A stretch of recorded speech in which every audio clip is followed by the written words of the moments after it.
2005. A celebrity scandal meant a blurry tabloid photo, a carefully crafted denial, and a publicist quietly working overtime.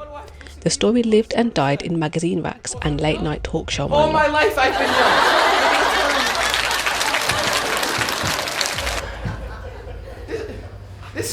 2025, it's a viral TikTok thread with receipts, a live-streamed reaction video, and a cancelled brand deal, all before lunch.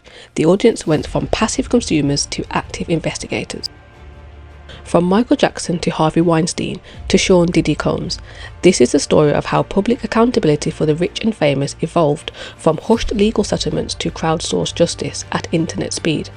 But did we gain justice, or just trade one flawed system for another? For decades, fame was its own form of legal armour. Celebrities didn't just have fans, they had an entire infrastructure built to protect their image. Publicists, crisis managers, lawyers and tabloid editors who knew which stories to bury. The media ecosystem was controlled by a handful of gatekeepers, 3 television networks, a dozen major newspapers, entertainment magazines that needed access more than they needed truth. If a story didn't make it past these filters, it effectively didn't exist. Michael Jackson was accused of child molestation multiple times across 2 decades.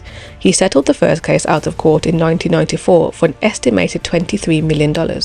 When he faced trial in 2005, much of the coverage focused on his eccentricity rather than the allegations. After his acquittal, the narrative became "leave the man alone." Roman Polanski fled the United States in 1978 after pleading guilty to unlawful sex with a minor. Not only did his career survive, it thrived. He won an Oscar in 2003 for The Pianist, receiving a standing ovation from an industry that valued artistic genius over accountability. R. Kelly's pattern of abuse was documented in court records and news reports for over a decade before any meaningful consequences. The 2002 tape, the 2008 trial, the acquittal, the career continuing. Why? Because the victims were often young black women whose voices carried less weight in mainstream media. It was easier to believe in genius than justice. Then came October 2017. Reporters Jodi Cantor and Megan Twohey at the New York Times, along with Ronan Farrow at the New Yorker, didn't just report allegations against Harvey Weinstein, they exposed an entire system of silencing. The reports detailed everything: decades of hotel room coercion, weaponized NDAs worth millions, and private investigators hired to intimidate victims. This wasn't just about one man, it was about how institutional power protected predators. But here's what made Weinstein different from previous scandals: timing. Social media had reached critical mass. Smartphones meant every person was a potential reporter, and the generation raised on the internet was already questioning traditional authority. Within hours of the Time story, Twitter exploded. The hashtag MeToo, originally coined by activist Tarana Burke in 2006, went viral when actress Alyssa Milano encouraged women to share their stories. In 24 hours, it was used over 500,000 times. By the end of 2017, over 200 high-profile men across industries faced public accusations.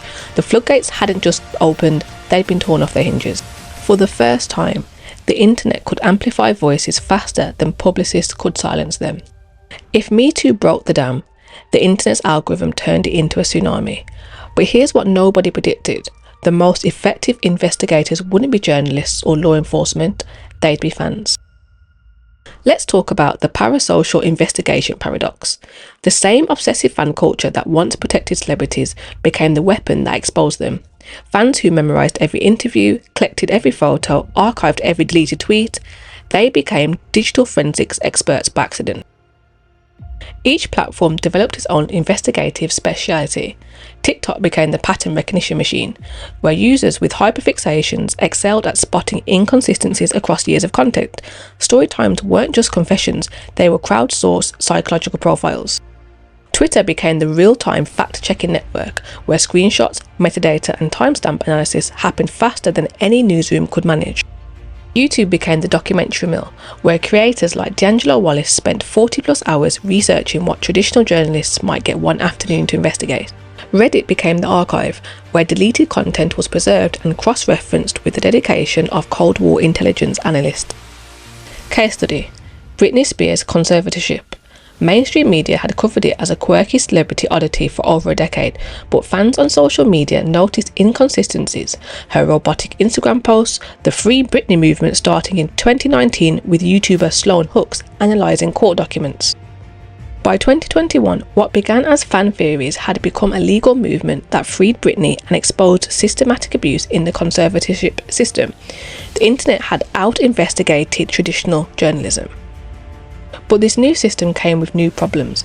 In 2020, Johnny Depp supporters weaponized social media to rehabilitate his image during his legal battles with Amber Heard, showing how these same tools could protect rather than expose.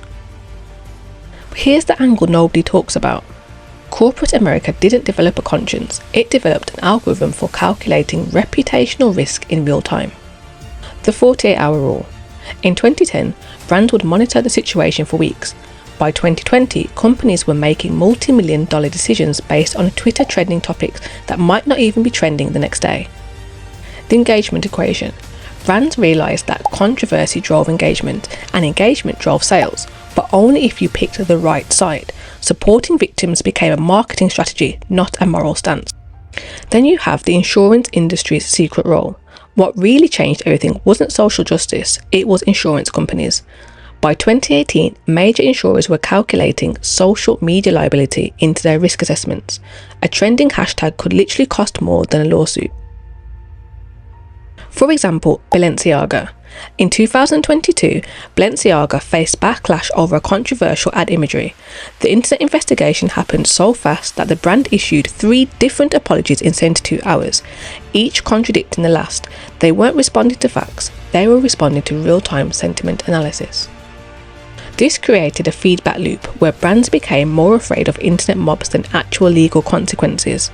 The algorithm wasn't just amplifying accusations, it was training corporations to respond to virality over validity. We accidentally created a system where trending topics had more power than court verdicts. Okay, here's the most fascinating angle, well, to me anyway. Different generations are experiencing these scandals in completely different realities.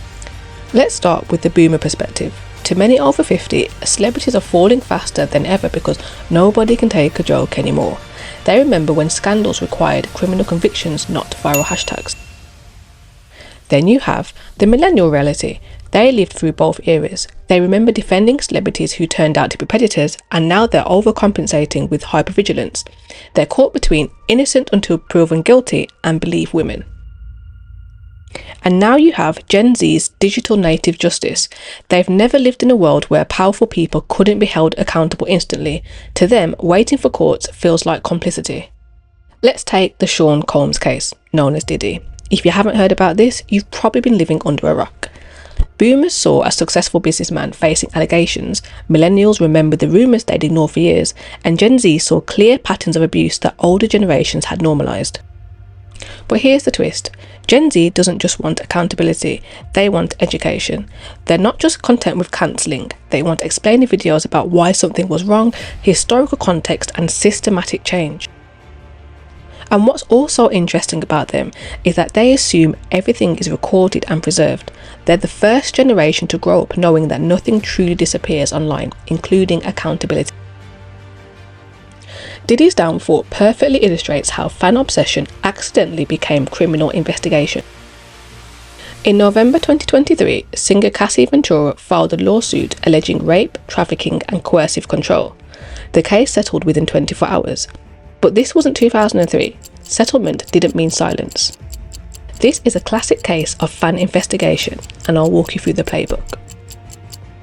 Step 1. The archive dive. Within hours, TikTok users were pulling up 20-year-old interviews where Diddy joked about locking women in his house.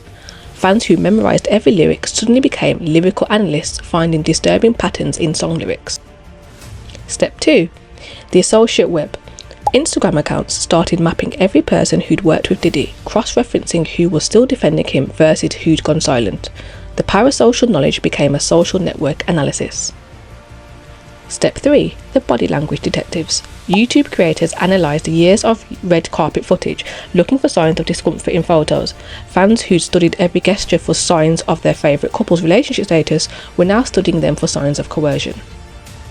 Step 4. The legal document deep dive. Reddit users were reading and translating legal documents with the same obsession they'd once reserved for analysing song lyrics. Then came the leaked surveillance footage. In the pre-internet era, this might never have surfaced. In 2024, it was dissected frame by frame by amateur forensic experts on Twitter. The internet has evolved beyond trial by social media. It has become investigation by fanbase, and the fanbase has better archival skills than most law enforcement agencies. Diddy's fall didn't begin in a courtroom. It began when people spent years studying his every move and finally decided to believe what they'd always seen. Now, as I was researching for this video, I came up with a theory that I don't think anybody's really spoken about yet. They might have, but I haven't seen it. I think the internet's greatest detectives aren't journalists, they're neurodivergent fans. Now, I mean this with the greatest respect, please don't cancel me, but people with autism and ADHD, they have a hyperfixation superpower. They can fixate on celebrities and become experts on pattern recognition. What others might see as stand behaviour is actually forensic level observation. While neurotypical people might miss subtle changes in behaviour, neurodivergent fans noticed when someone's social media posting schedule changed, when their word choice shifted, and when associates started posting differently. TikTok's neurodivergent investigation community, tags like actually autistic and ADHD TikTok, have become homes for incredibly detailed accountability threads where hyperfocus has become a superpower for social justice. And I love the fact that the digital accountability revolution has been partly powered by minds that think differently, and I think we're just at the beginning of that revolution. But not all digital justice is just. For example, in 2021, internet sleuths became convinced that indie musician Phoebe Bridgers was obviously referring to Marilyn Manson in a cryptic tweet. Fans created elaborate theories connecting lyrics, dates, and social media activity. The evidence was compelling and completely wrong. The internet gave everyone investigative tools, but it also gave everyone confirmation bias algorithms. Pattern recognition without media literacy became pattern invention. For example, R. Kelly finally faced prison after decades, but only because black women's voices were finally being amplified.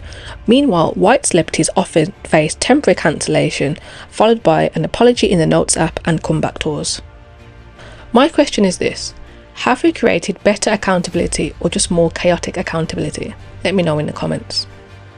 From Jackson to Weinstein, Britney to Diddy, we've witnessed the most dramatic shift in power accountability since the invention of the printing press.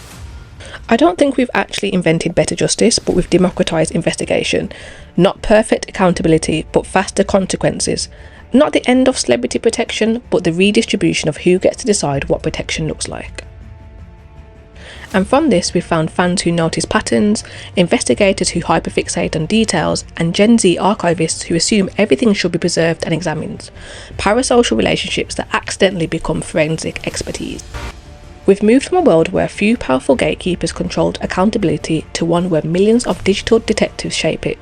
It's messier, faster, more democratic, and sometimes more dangerous. But here's what we're really documenting: the moment when collective memory became more powerful than institutional authority, when the internet learned to investigate itself, when accountability went from being something that happened to celebrities to something that happened because of their own fans. I'm Janae, and this is Ctrl History.